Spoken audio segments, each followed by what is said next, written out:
여러 역사인식 논란을 일으켰던 김광동 진실화해 위원장이 YTN과 단독으로 취임 이후 첫 공식 인터뷰를 가졌습니다. 김 위원장은 그간의 논란은 언론의 잘못된 보도 때문이라며 억울해하면서도 5.18 당시 헬기 사격이 없었고 북한 개입 가능성이 있다는 기존 입장에는 변함이 없었습니다. 김철희 기자가 만나봤습니다. 지난 1월 국회 소통관. 4.19와 부마항쟁, 5.18 등 민주화운동 단체가 기자회견을 위해 한자리에 모였습니다. 참가자들은 김광동 위원장이 역사를 왜곡했다며 사과와 사퇴를 요구했습니다. 김광동 위원장이 즉각 사퇴할 것을 요구한다.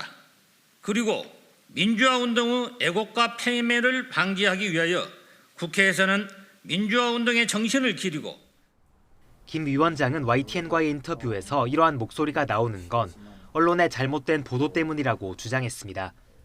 특히 4.19에 대해선 민주주의 혁명이 맞는다고 생각한다며 기존 입장을 바꿨습니다. 다만 시민들이 민주주의를 지향한 건 더 잘 살아보기 위해, 즉 산업화를 원했기 때문이라고 설명했습니다. 배고파서 우는 백성이다라는 것은 4.19 단체들이 얘기한 것이지 제가 얘기한 것이 아닙니다. 잘 사는 번영체제를 만드는 토대를 다지기 위해서 민주체제를 지향했다는 것입니다. 5.16 군사 쿠데타가 4.19 혁명을 계승했다는 주장은 이번에도 굽히지 않았습니다. 김 위원장은 4.19 참가자들부터 자신의 의견에 동의하고 있다면서 그것이 광범위하고 포괄적으로 근현대사를 이해하는 방법이라고 했습니다. 80년 5월 광주에서 헬기 사격이 없었다는 주장 역시 그대로였습니다. 고 조비오 신부 재판에서 헬기 사격 존재가 확인된 것 아니냐고 물었지만 사법부 판결을 부정하는 발언까지 내놨습니다. 법원에서는 5.18에서 헬기 사격이 있었다고 하던데. 법원 판결문을 한번 다시 읽어보세요. 그게 그 사건의 진상을 밝힌 법원 판결문인지.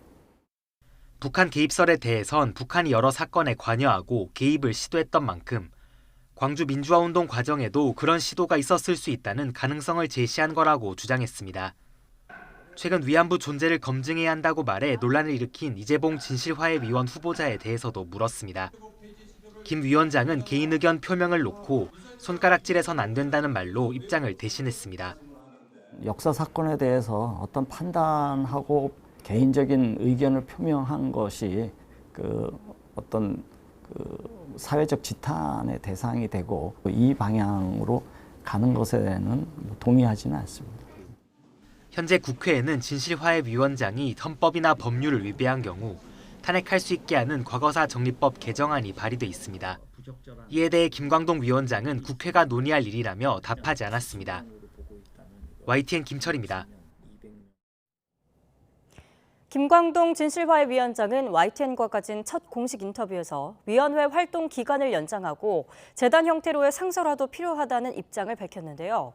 보수 인사 출신의 위원장으로서는 이례적인 입장인데 다만 폭넓은 활동을 위해선 조건이 있다고도 말했습니다.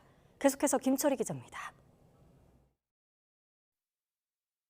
지난해 12월 12일 김광동 2기 진실화해위원회 상임위원이 두 번째 위원장으로 임기를 시작했습니다. 김 위원장 취임 직전 위원회는 진실규명 신청을 마감하고 본격적인 조사에 들어갔습니다. 벌써 3개월이 지난 지금 김 위원장은 광범위한 현대사 사건을 처리하기엔 위원회에 주어진 2년이란 시간이 너무 짧다고 말합니다. 다뤄야 할 사건은 훨씬 많아졌는데 시간이나 인원은 줄었다는 점을 지적했습니다. 2만 건이 넘게 신청이 되어 있습니다. 그리고 조사 기간도 1년 짧고 또 조사 인원도 적습니다. 당장은 법에 따라 위원회의 임기를 1년 연장할 생각이지만 이것만으론 충분치 않다는 겁니다. 맡은 임무를 제대로 수행하려면 조직의 상설화가 필요하다는 게 김 위원장 생각입니다. 상시 연구 조직을 만들어 진실 규명에 나서야 한다는 건데 재정 부담에 부딪힌다면 진실화해 재단을 만들어서라도 지원에 나서야 한다고 했습니다. 희생자들의 피해 구제에 대해서도 구체적인 대안을 제시했습니다. 배보상위원회를 만들어 시간과 비용을 줄이자는 게 핵심입니다. 효율적이고 조속하고 비용도 절약하고 또 전문적인 배보상위원회를 통해서 바로바로 심사돼서 피해 구제가 될 수 있는 방안을 찾고자 하고. 김 위원장은 집단 수용시설 인권 침해, 입양 문제에 이어 적대 세력에 의한 희생을 남겨진 과제로 꼽았습니다. 특히 인민군에 의한 기독교인 희생이나 경찰 가족의 희생에 더 많은 관심을 기울이겠다고 강조했습니다. 마지막으론 신청이 접수된 사건의 성격과 관계없이 충실히 조사하겠다면서 이렇게 부탁했습니다. 조명받지 못한 부분까지도 함께 만들어서 통합적인 미래를 열고자 그런 활동을 하고 있고 지켜봐 달라, 격려해 달라 이 말씀 드리고 싶습니다. YTN 김철입니다.